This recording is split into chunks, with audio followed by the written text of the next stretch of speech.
The water parks are closed today, just in case you wanted to know. You can't go. Oh, that must be so disappointing for you. Yeah, you can't go sliding down the water slides. Well, anyway, thank you for being on the air. So, how many of the Running on Empty books have you written? I just put out my second one. Oh, okay, excellent. And what gave you the idea for the theme of the whole series? Well, as a psychologist, I see lots of people and get to know them very well, and I started to realize that a lot of people were expressing the same sort of diffuse complaints and problems about their lives, and the people seem to have very little in common with each other than this certain cluster of struggles. And the closer I looked, trying to figure out what was causing all of these people to have the same problems, I realized that it wasn't anything that happened to them in their childhood. It was something that had failed to happen for them in their childhoods. Oh, really? It was that their parents had failed to respond enough to their emotions and their emotional needs. Oh my gosh! It was a big surprise. That's kind of brilliant of you to even figure that out. Is there a way for you to help me understand what you saw? Give me like a layperson's explanation of that. Yes. So it's sort of a vague feeling like something is just not right in your life, but you can't figure out what exactly that is. Feelings of sort of emptiness and disconnection and lack of fulfillment can sort of come and go, and there's just a general feeling that other people are living more fully and have more some ingredient that you don't have. So is it a false conclusion? Do we have a false conclusion? Like we look at other people, especially through the media, and their lives look perfect. That's one of the complaints people have about Facebook, is people aren't being real on Facebook. They're showing themselves on a cruise, smiling. Everything's always happy, and you don't get to see when they're sick or when they're feeling bad. Is that part of it? That's actually something a little bit different. That's due to the social medium that they're expressing themselves through.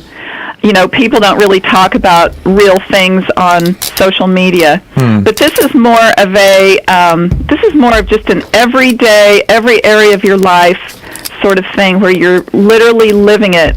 And you might be walking down the street and watching other people talk and laugh and feel like, what do they have that I'm missing? And what I figured out is that what people are missing is having enough access to their own feelings. Wow! I'm kind of amazed at the brilliance of your observation. So, okay, so let me put you in a circumstance and then have you analyze it. Okay. Okay. You're a young man and you wish you had a girlfriend, and I can remember this because I was a young man once. and you're at the local mall and you see other young men holding hands with a girl, and you say, "How come that's not me?" So is there something about me that I would have fixed? It didn't happen for very long, by the way, but I'm just using it as an example, as a way to illustrate it or understand it. I think that too is a little bit different, because that could happen to literally anybody. If you're kind of slow getting going dating, or if your neighbor seems to have a happier marriage than you do, that is a little bit different. This is a more diffuse feeling of just being like lacking something and being different. Okay. Well, I guess I'm still not understanding it. So how do you fill that void? What I'd like to explain that I think would help is how it happens. So when a child is growing up with his or her feelings kind of not noticed or responded to by the parents enough, the child receives this unspoken message that his or her feelings are not important and should be hidden from other people. So what the child his brain just automatically pushes his feelings away, and he treats them as if they don't exist. And then in adulthood, we need our feelings to connect us and drive us and tell us, help us make decisions. And if we don't have enough access to that really vital resource of energy and connection in us, we end up feeling a little bit lost in life.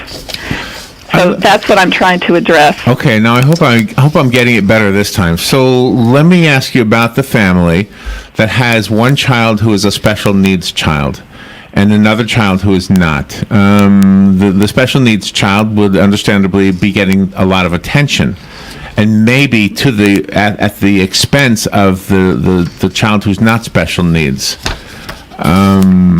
Is that sort of what you're saying? And could we overdo it? Could we give somebody too much attention as children?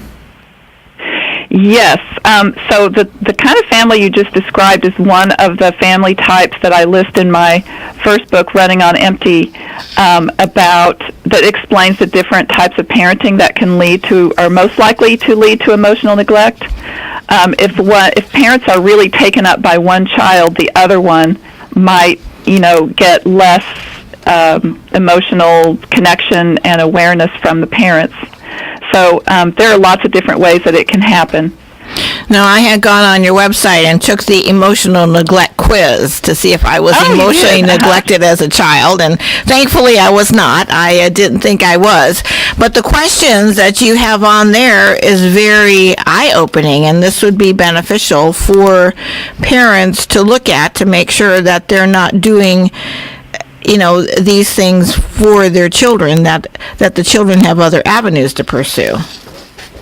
Yeah, it's really interesting that because when childhood emotional neglect happens, it's a parent's failure to do something enough. So that makes it really invisible and hard to remember. So a lot of people are walking around with this and they don't really realize it. And so I designed that questionnaire so that people can take it and figure out whether this might be at work in their lives or not, and then if so, decide whether to try to do something about it. Okay, so the book... Because you can fix it. So the book, I'm guessing, is for the adult who has this, which stems from childhood. Yes, exactly. Okay. It leaves you with all of these struggles, but as an adult, once you realize what's wrong, you can absolutely fix it. Okay, and... Okay, can I go back to the parenting part of this, though, because I find it fascinating. Do boys have a different need than girls, and do fathers have a different role than mothers? More and more we're finding that fathers are just as important to children's development as mothers are. And it can be just one parent that's emotionally attuned to the child can definitely be enough. It could be either parent. But I think most, mothers, even in this day and age, spend more time with their children. So it really is, the mother does have an extra amount of power here to sort of notice what the child is feeling and respond to that.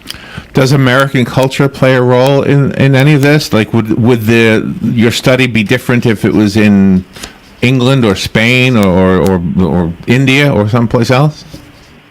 Absolutely. I think here in the U.S.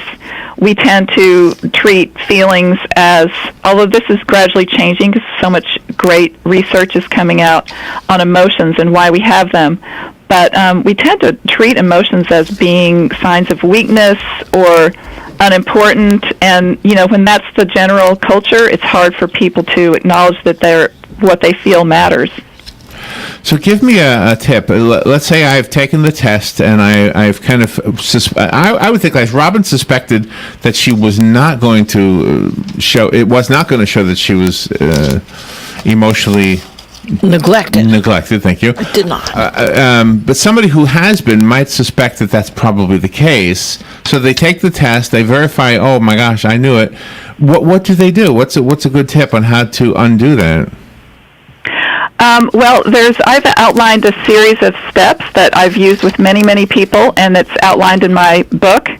And it really does work, and it involves starting to reinvite your feelings back in and get used to paying attention to what you're feeling. And there are various strategies to make that easier. But once you start paying more attention to what you're feeling, then you start having more access to this resource. And then there are all sorts of emotion skills that you probably didn't learn as a child, but you can absolutely learn as an adult. then you can start using and listening to and managing and sharing your emotions in a whole new and different way that you didn't even know existed before. Wow, and I'm sure a lot of people will be benefiting from this. So how do they get the book? Both of my books, the first one is about excuse me, how to heal yourself, and the second one is about how to change your relationships once you realize you grew up with emotional neglect.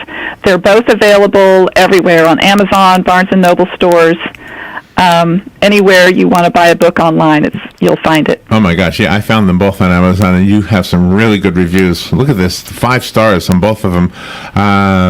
Running on Empty and Running on Empty No More. Jonice Webb, Jonice, by the way, is how you spell Jonice. Doctor, thank you for being on the air with us today and for taking some time out of your day to explain this to us. Thank you so much. I just want to say people can go to emotionalneglect.com if they want to take the questionnaire. Okay, emotionalneglect.com. Thank you, Doctor. We are up Thank you against so much. You're welcome. Let's take a little break. We'll be right back. Hey guys, looking for something unique? Then try TripAdvisor's #1, the Gypsy Gold Farm Tour. What's so special? Your 2-hour tour begins with one of the most unique stories in the annals of equine history and continues with a walk to meet historical gypsy vanner, horses, and more. Photo opportunities and a gift shop await your holiday visit. Tours are every Wednesday, Friday, and Saturday from 10 a.m. until noon. Only $20 per person. Children 5 years old and under are free. Book now at gypsygold.com. The bicycles are great fun. You see nature